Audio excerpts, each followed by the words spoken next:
I thought I would get a little picture in front of the sign, but before I tell this story, which researching this story really kind of like tore me up. It was sad.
Guys, when you come to the Smokies, prepare for traffic. It is the most visited national park in America. I think New River Gorge may have passed it up in 2023 because it was brand new, and shoot, of course New River Gorge, man, it's like so spread out. Beautiful too, but there is nothing like the Smoky Mountains. It is amazing.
Guys, I'm here at Newfound Gap, which is right on the border of North Carolina and Tennessee. And I'm going to tell you a story about a 16-year-old boy named Geoffrey Hague who disappeared Went missing for a couple of weeks until they found him. So the rendezvous point was right here at Newfound Gap. This is where they were eventually going to end up. Geoffrey was a Boy Scout. He was 16 years old. He was trained in outdoor survival. He could make a fire. He could do all kind of stuff because you have to earn those badges as a scout.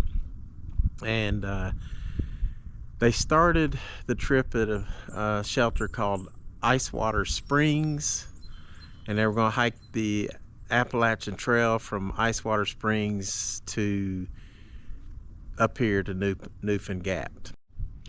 So it started out, there were 4 scout masters and 3 scouts. One of those was Geoffrey, and they camped out at Icewater Springs, and then the next morning 3 of the scoutmasters, they went on home, and the other scoutmaster that was left and Geoffrey and the other 2 boys started their hike to Newfound Gap. Now there was about 6 inches of snow on the ground when they started, so it was kind of cold.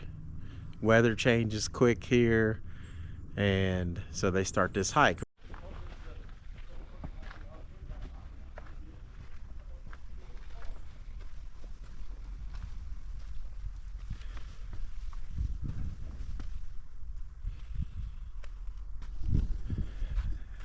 So guys, this is the Appalachian Trail, and at this point this is where they would be coming from to end up at Newfound Gap.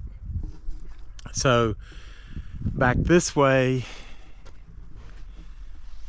is the Boulevard Trail.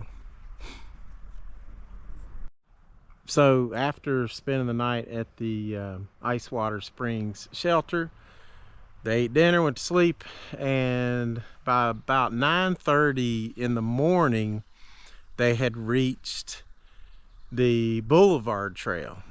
And from the Boulevard Trail to here, it's 2.7 miles, which, you know, most of this trail is at 5,000 feet elevation.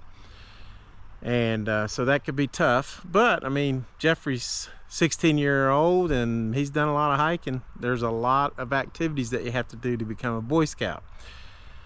But it wasn't too far after leaving that the other 2 boys that were with them and the scoutmaster, they noticed that Geoffrey had started lagging behind.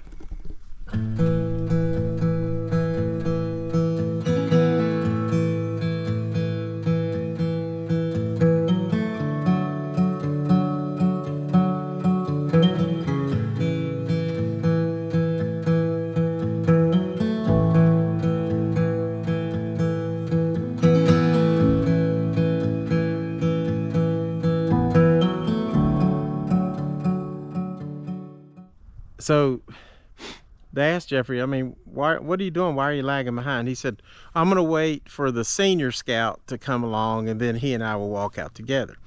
Now remember, it's like snowing, and there's 6 inches of snow on the ground. So the best thing to do is keep moving so you don't get overcome with hypothermia, things like that. So so they went ahead and left him behind, and I guess they figured the other scout would come up with him, the senior scout, and they would walk out together.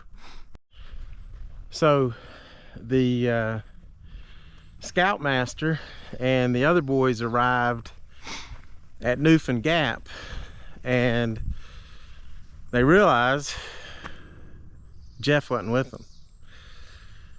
So they're like, oh my gosh, I thought he was gonna come on up. And so at this point, the scoutmaster and the scouts walked back the entire length of the trail back to Icewater Springs shelter. And they saw no sign of Geoffrey. So they then walked back up to the Boulevard Trail, and at that point they went down the Boulevard Trail to see if there were any signs of Geoffrey, and there were not.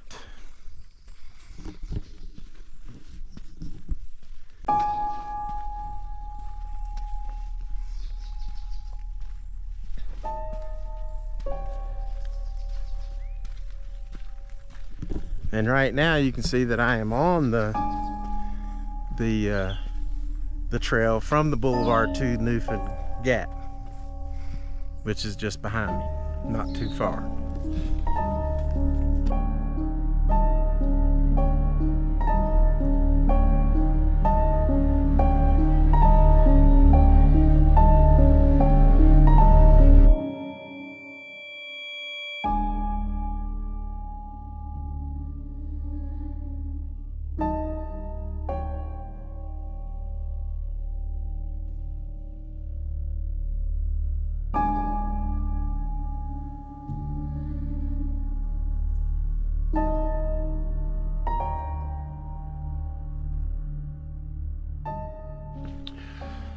So the Scoutmaster and the boys, I mean, they were pretty puzzled because the trail is really distinct. I'm walking on it now, even in snow. I promise you, in a foot of snow, you could see this trail very easily, and there wasn't that much snow on the ground here. Also, the markers at the Boulevard Trail and other access points are very distinct, very clear. And this is a smart guy, smart kid for sure. He knows what to do. Something happened to him. So once the Scoutmaster and the boys got back to Newfound Gap, they drove down to the ranger station and reported that Geoffrey was missing. They don't know what happened, but they couldn't figure out where he was. So they got together, and that's when the search began.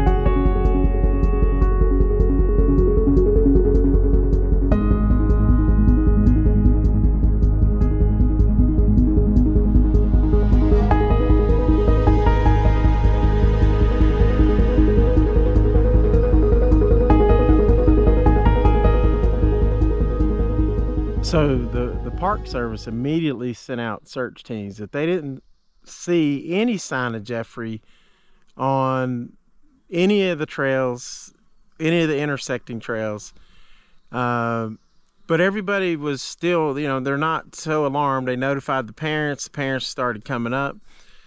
Everybody felt pretty good at this point, because Geoffrey, his sleeping bag, he could start a fire, he had matches, he had whatever you needed to survive. But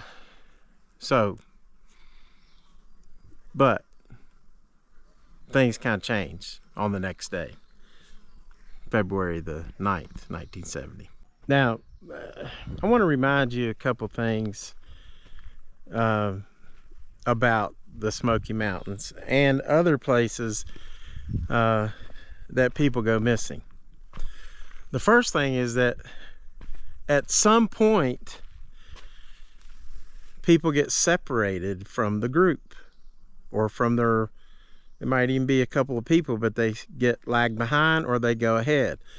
In the case of Trini Gibson, she separated herself from the group by walking ahead of everyone. In the case of Dennis Martin, he was alone in the field behind a tree, separated from the other two boys that they were playing hide and seek with. And in the case of Polly Melton, she suddenly separated herself from the two women she was walking with and started just really fast walking away from them. So all I can say is keep your group together, no matter what, no matter how slow they're moving, get them moving with you. So in the next week, hundreds of people searched this area, covering thousands of acres, and nothing was found until February the 16th. On February 16th, searchers found Geoffrey's backpack, and it was laying on a rock in the middle of a stream about 1,000 yards from the Boulevard Trail, heading towards Newfound Gap. Now, David Politis had personally met with one of the Smoky Mountain National Park Service rangers, and he noted to David that his belongings were found on the rock, and there was clothing and matches and supplies that he would have needed to survive, but they were laying out on this rock. So apparently it was almost like something or someone was scrambling through his, or just, you know, going through his things and laying out stuff on the rock. There was still stuff in his pack, but there, you know, they didn't see Geoffrey. Now, in order to get the pack to the rock, you know, it could have been Geoffrey. Maybe he placed his pack on the rock, but he'd have to go into the river. Now, it's cold, guys, February, and he's a Boy Scout, and he's not going to go into the river. I mean, he's trained that water and cold don't mix, and he would know that then he would have to build a fire. You know, why would he leave the trail? Why was he 1,000 feet down the trail and close, moving closer to Newfound Gap? Doesn't make sense. On the next day, a canine track team followed the scent from where the pack was, and they said that it ended up on Route 441. And so they said, they concluded that he was out of the park. So one day after the Army said they left the park, they found Geoffrey's body. Dwight McCarter, in his book called Lost, basically recounted what the scene was like when they found Geoffrey. This part might be a little disturbing, so if you just want to, you can fast forward, and but I'll tell it right now. Geoff had been found 1,000 yards below the Boulevard Trail. He is in the Walker Camp Prong drainage about 1,000 yards upstream.